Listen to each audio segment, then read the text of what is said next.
احمد علی اب بتا تیرا کیا حال ہے۔ احمد علی کے اندر سے آواز آئی، اے انگریز کے بچے، تو احمد علی کے جسم کو ٹھنڈا کر سکتا ہے، لیکن احمد علی کے ایمان میں حرارت اور بھی زیادہ پیدا ہوگی۔ ادھر آ ستمگر ہنر آزمائے تو پیر آزما جگر آزمائے۔ میرے دوستو سن لو کان کھول، یہ قرآن کریم کا اعلان ہے، ما کان اللہ لیذر المؤمنین علی ما انتم علیہ حتی یمیز الخبیث من الطیب۔ اگر تم ایمان والے ہو، ایمان پر چلنے والے ہو، اگر تم اللہ کو ماننے والے ہو، کہ اللہ کا اعلان ہے ما کان اللہ لیذر المؤمنین، اے ایمان والو اگر تم اللہ کے ماننے والے ہو تو اللہ تبارک و تعالیٰ تمہیں آزمائش میں ضرور مبتلا کرے گا، اللہ تبارک و تعالیٰ تمہیں تکلیف میں ڈالے گا، اللہ تبارک و تعالیٰ تمہیں ہر طریقے سے آزمائے گا۔ اور کیوں آزمائے گا سن لو، حتیٰ یمیز الخبیث، تمہارے اندر منافق ہیں، تمہارے اندر وہ لوگ ہیں جو زانی ہیں، شرابی ہیں، کبابی ہیں، تمہارے اندر وہ ہیں جو ظاہری طور پر ایمان والے ہیں، حتیٰ یمیز الخبیث من الطیب، ناپاک لوگ ہیں۔ اللہ فرماتا ہے تمہاری چھٹائی بھی ہونی ہے، پاک ایک طرف، ایمان والے ایک طرف، منافق ایک طرف، کافر ایک طرف، تمہاری چھٹائی کر دی جائے گی۔ اس کے بعد میں اللہ فرماتا ہے انقلاب پیدا ہوگا، اور یہ راز ہے، اللہ کا راز ہے، وما کان اللہ لیطلعکم علی الغیب ولکن اللہ یجتبی من رسلہ من یشاء۔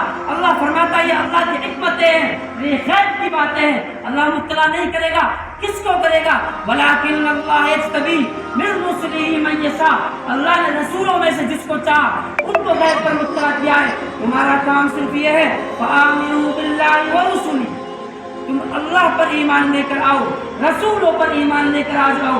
وَإِن تُؤْمِنُوا، اگر تم ایمان والے ہو، وَتَتَّقُوا، تقوی اختیار کرنے والے ہو، شراب سے بچنے والے ہو، نماز کے پابند ہو، شرابی کبابی نہیں ہو، زنا سے بچنے والے ہو، جوئے سٹے سے بچنے والے ہو، شراب کی محفلوں سے دور ہو، اللہ فرماتا فَلَكُمْ أَجْرٌ عَظِيمٌ، اللہ تمہیں اجر عظیم عطا فرمائے گا۔ اگلی بات سن لیں، اللہ فرماتا ہے لَن يَضُرُّوكُمْ إِلَّا أَذًى۔ عزیزو آج لوگ تم کو جو ستا رہے ہیں وہ تم کو ستا رہے ہیں، مٹا نہیں سکتے۔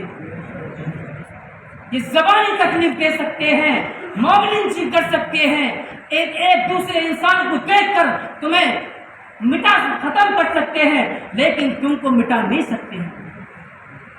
لیکن کرنا کیا ہے تمہیں اس کا؟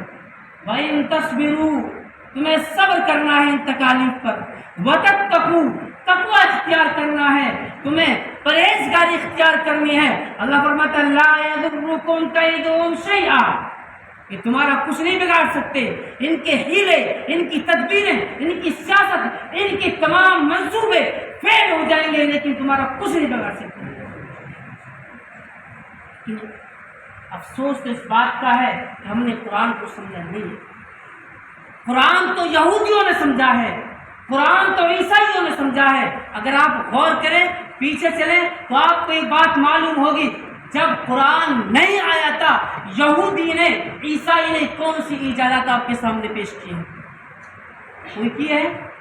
جب سے قرآن آیا ہے ان لوگوں نے ہوائی جہاز بنا کر آپ کے سامنے پیش کر دیے، ٹرینیں بنا دیے ہیں، اور انہوں نے بم بنا کر تیار کر دیے ہیں۔ لیکن مسلمانوں نے قرآن کریم کو جو سمجھا ہے صرف فال کھولنے کی کتاب سمجھا ہے، تعویذ کی کتاب سمجھا ہے، دم درود کی کتاب سمجھا ہے۔ الم تر کیف فعل ربک باصحاب الفیل پڑھا، ابرہا کا لشکر آیا اور اللہ تبارک و تعالیٰ نے ہدہد کو بھیج دیا اور ان کے منہ میں کنکری ڈال دی، اور ایسی کنکری چھوٹی، ابرہا کا لشکر جو ہاتھی کا وہ نست و نابود ہو گیا، بات ختم ہوئی۔ اس طرف یہودوں نے پڑھا الم تر کیف فعل ربک باصحاب الفیل، آخر وہ کون سی کنکری تھی جو اتنے ڈیل ڈول ہاتھی کو تباہ و برباد کر دیا؟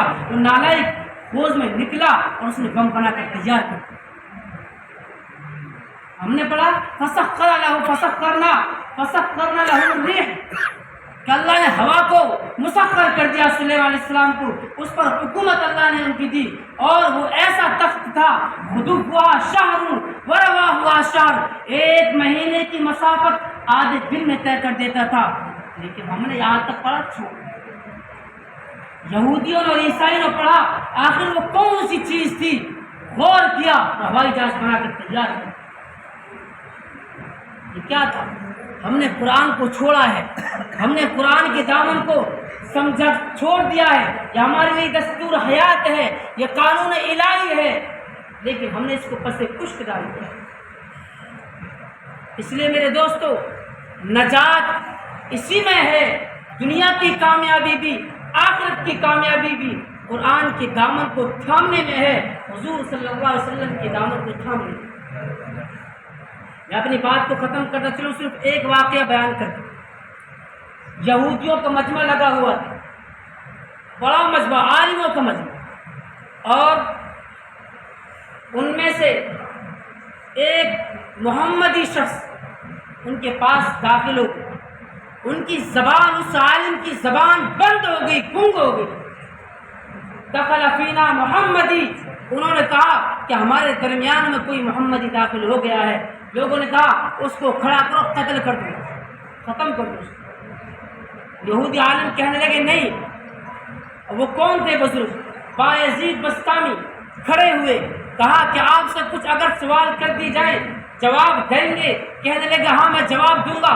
وہ یہودی عالم نے سوال کیا، وہ کون سی چیز ہے جو ایک ہے اس کا دوسرا کوئی نہیں؟ کہنے لگے اللہ ہے، اللہ ایک ہے، اس کے علاوہ دوسرا کوئی نہیں۔ اس نے دوسرا سوال کیا، یہودی عالم نے، وہ کون سی چیز ہے جو دو ہیں جس کا تیسرا نہیں؟ کہنے لگا واللیل والنہار۔ بایزید بسطامی نے کہا دن اور رات، اس کا تیسرا کوئی نہیں۔ کہنے لگا وہ کون سی چیز ہے جو تین ہے اس کا چوتھا کوئی نہیں؟ فرمایا لوح و قلم اور کرسی، یہ تین ہے، اس کا چوتھا کوئی نہیں۔ کہنے لگا بایزید وہ عالم یہودی عالم، وہ کون سی چیز ہے جو چار ہیں پانچواں کوئی نہیں؟ کہنے لگا توریت، انجیل، زبور، قرآن، یہ چار ہیں، پانچویں کتاب کوئی نہیں۔ کہنے لگا وہ کون سی چیز ہے جو پانچ ہیں چھٹا کوئی نہیں؟ کہنے لگے نمازیں پانچ ہیں، چھٹی کوئی نماز نہیں۔ پھر اس نے سوال کیا وہ بتاؤ کہ چھ ہیں، ساتواں کوئی نہیں؟ الذی خلق السماوات والارض فی ستۃ ایام۔ کہنے لگے آسمان، اللہ نے آسمان و زمین کو 6 دن میں بنایا ہے، ساتواں کوئی نہیں۔ کہنے لگے وہ کون سی چیز ہے جو 7 ہے جس کا 8واں نہیں؟ الم تر کیف خلق اللہ 7 سماوات طباقا۔ بایزید بسطامی نے جواب دیا اللہ تبارک و تعالیٰ نے 7 زمین 7 آسمان بنائے، اس کا 8واں کوئی نہیں۔ اس نے پھر سوال کیا جو 8 ہے 9واں کوئی نہیں؟ کہنے لگے وَيَحْمِلُ عَرْشَ رَبِّكَ فَوْقَهُمْ يَوْمَئِذٍ ثَمَانِيَةٌ۔ اللہ کے عرش کو اٹھانے والے 8 فرشتے ہیں، 9واں کوئی نہیں۔ پھر سوال کیا 9 ہیں 10واں کوئی نہیں؟ بتائیے۔ بایزید بسطامی نے کہا وَكَانَ فِي الْمَدِينَةِ 9 رَهْطٌ يُفْسِدُونَ فِي الْأَرْضِ۔ صالح علیہ السلام کی قوم کے اندر 9 بدماش تھے، 10واں کوئی نہیں۔ سوال پھر کر بیٹھا جو 10 ہیں 11واں کوئی نہیں۔ وہ کون سی چیز ہے جو 10 ہے 11واں کوئی نہیں؟ حج کے موقع پر اگر کوئی غلطی ہو جائے وہ اسے 10 ہے 11واں کوئی نہیں۔ سوال پھر کیا بتائیے جو 11 ہیں 12واں کوئی نہیں؟ یوسف علیہ السلام کے جواب میں عرض یہ کیا، یوسف علیہ السلام کے 11 بھائی تھے، 12واں کوئی نہیں۔ جو 12 ہیں 13واں کوئی نہیں۔ جواب دیں۔ کہنے لگے اللہ تبارک و تعالیٰ نے 12 سال میں 12 مہینے رکھے، 13واں کوئی نہیں، اور 13 ہیں جو 14واں نہیں۔ کہنے لگے اللہ تبارک، یوسف علیہ السلام نے فرمایا رأیت 11 کوكبا والشمس والقمر رأیتهم لي ساجدین۔ 11 بھائی، ایک سورج، ایک چاند، یہ 13 ہیں مجھے جو سجدہ کر رہے ہیں۔ اگلا سوال ہے وہ کون سی چیز ہے جو اللہ تبارک و تعالیٰ نے پیدا کی ہے، لیکن اللہ پھر اس کے بارے میں پوچھتا ہے۔ جواب عرض ہوتا ہے وما تلک بیمینک یا موسیٰ، موسیٰ علیہ السلام کی لاٹھی۔ اللہ پوچھتا ہے اے موسیٰ تیرے ہاتھ میں کیا ہے؟ اگلا سوال کیا ہے وہ بتائیے۔ سب سے بہترین سواری کون سی ہے؟